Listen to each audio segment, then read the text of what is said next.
126 days sober. Thank you. I'm proud to announce that this is actually the second time that I have reached 126 days, at least, on my sobriety journey. Only this time I'm documenting the story as a form of accountability to myself and with other people to make this the one that lasts. So in these videos, I share the methods, the tips, the tricks, the experiences that I've been through to help myself stay sober. If that's something that interests you, then come along for the ride.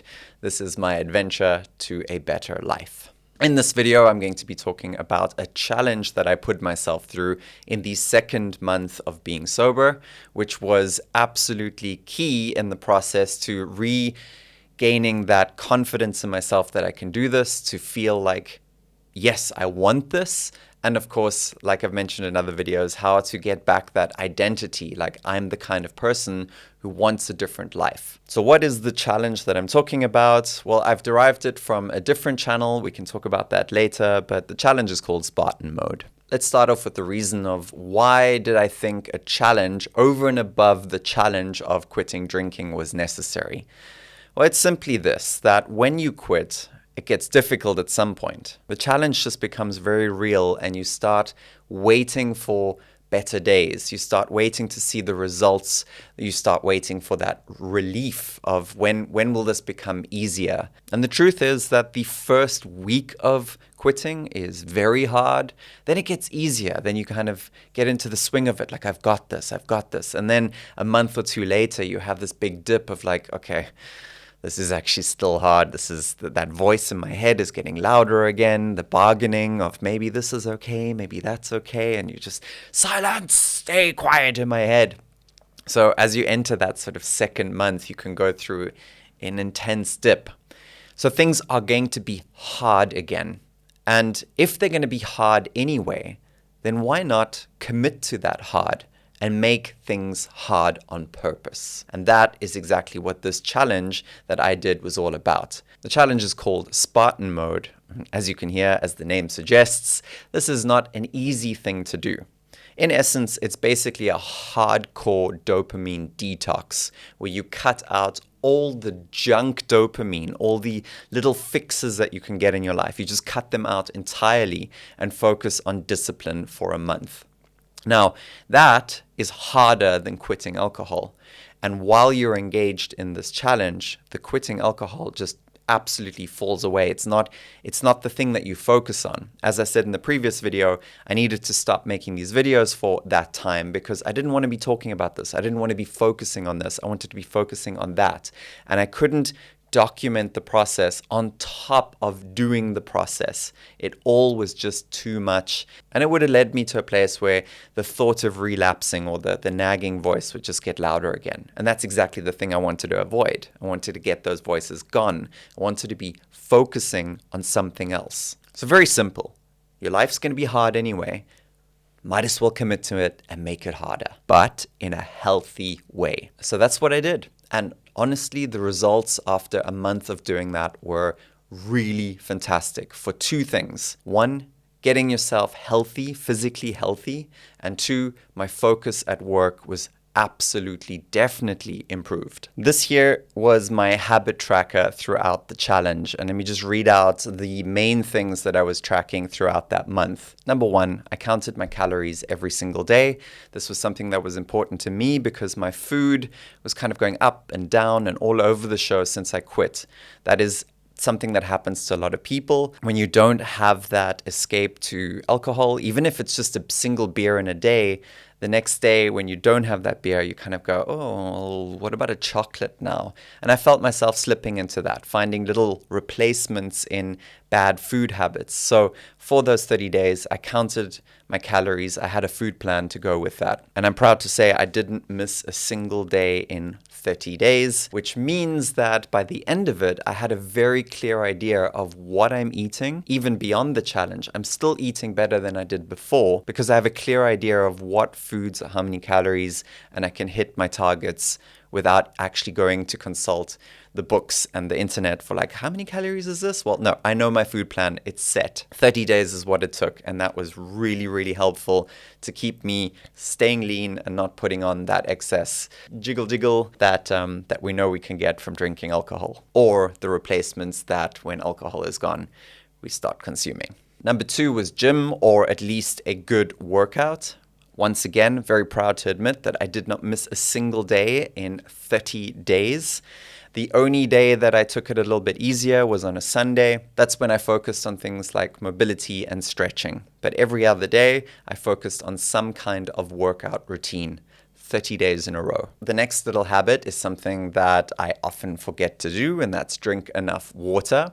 So many times I would, by closer to the end of the day, kind of start thinking, oh, wait, I didn't drink all the water I needed to do today. So I would kind of catch up. And then in the night, I would have to go pee. And then the next day, I would be like, no, that sucks. So get your water in the morning. I kind of got into the habit of making sure that my water consumption was in the first half of the day. And in this case, I think I missed it like once, because towards the end, I didn't get my water in, and at the end of the day, I'm like, no, I'm not drinking now. I want a good night's rest. I'm not drinking in the night. But I could definitely say that drinking more water regularly just makes you feel better. It's just good for you, and it makes you feel good. So that was that. Drinking 2 liters of water a day.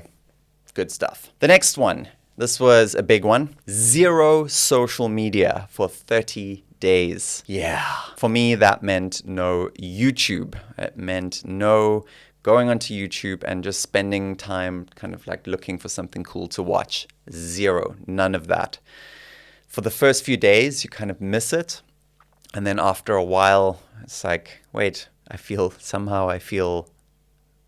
better. Somehow I don't feel so distracted by life. I don't feel like I need to escape anymore. The thing is that when you quit alcohol, you leave a vacuum in your life where you used to use it as an escape, and now you don't have that escape, so something else might replace it very quickly. And in my case, YouTube was definitely that.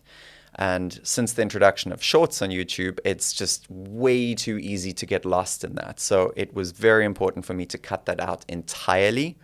And I can safely say that since the challenge ended, every time I do go to YouTube and I open it and I start looking, within seconds, I kind of feel this, like, what am I doing? What am I doing with my life? This is not how I want to be spending it. So if only for that, if that was worth it, to go through this, to feel what a waste of life it is. That doesn't mean you can't use YouTube as a tool to research, to look at things. But I'm specifically talking about the times that you just sit there and you're just kind of killing time. You're trying to look for something you're bored and you're doing that. I do work in media and in videography for YouTube. So of course I did spend some time in the back end of YouTube, but I never sat down and consumed stuff for the sake of it. The next thing was a commitment to learning something every day. And I gave myself the choice of either reading a book or learning Portuguese. In the beginning of the challenge, I kind of alternated every 2 days. I would do the one, then I'd do the other. But as the challenge went on, I kind of gravitated more towards reading. I found a bunch of good books. And by the end of it, I think I'd finished 2.5 or almost 3, somewhere around close to 3 books within that time period, which is way more than I normally read, and I definitely felt the benefit of consuming all that healthy stuff. Often when I came home from work, there's that dip in the late afternoon where you kind of go, what do you do?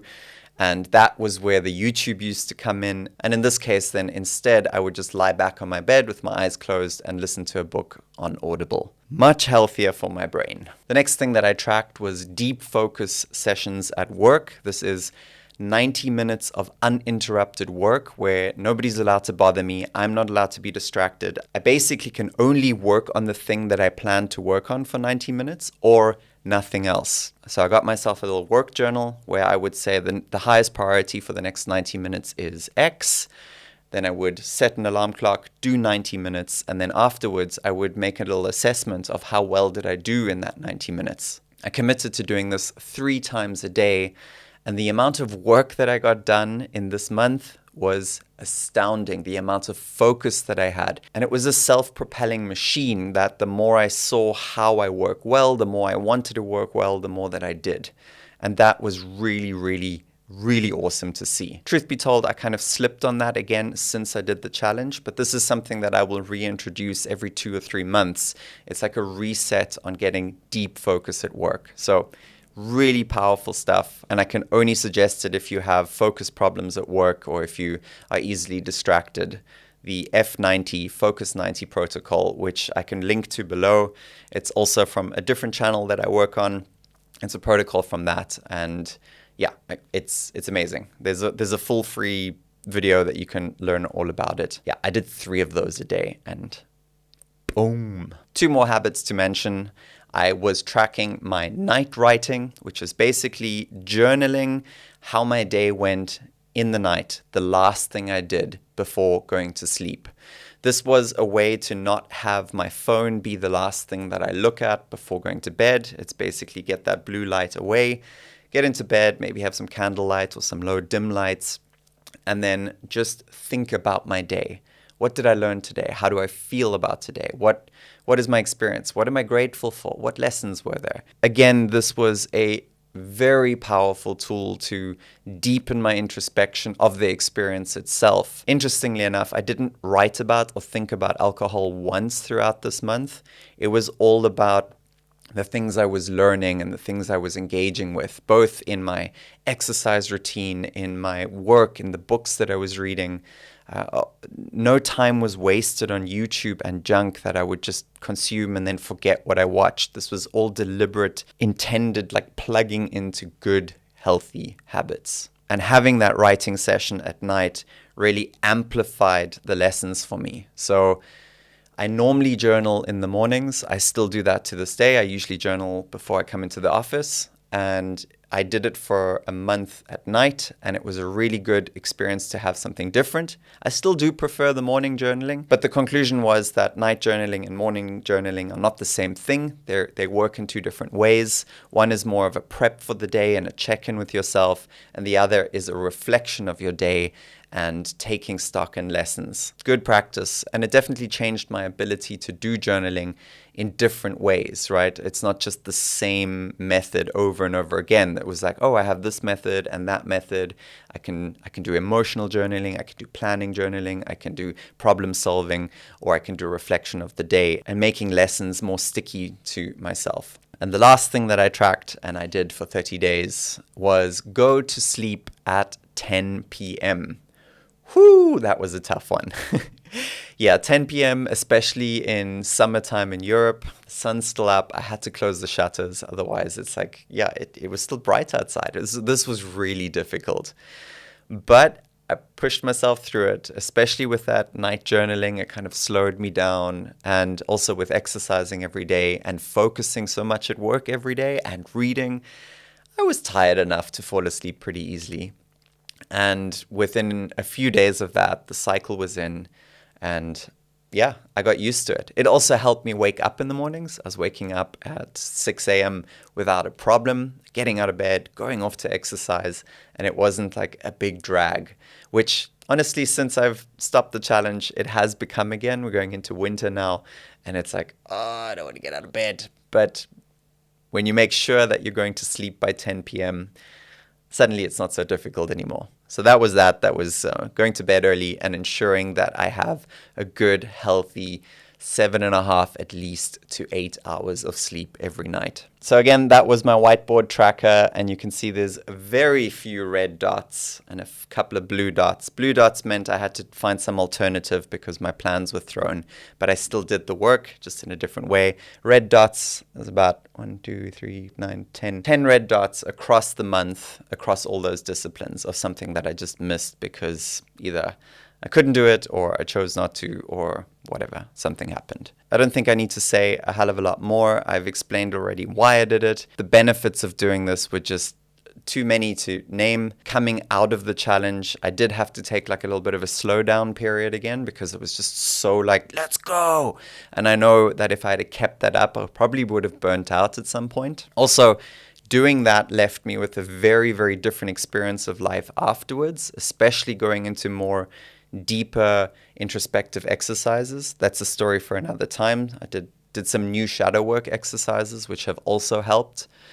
But the main thing is that when things are going to be difficult, you might as well commit to that difficultness and replace it with healthy difficult rather than the just sitting there and going, this is so hard. I wish it wasn't so hard. And it's a way of getting into your warrior spirit, into I'm going to face this and take it head on. And that's exactly why it's called the Spartan Mode Challenge.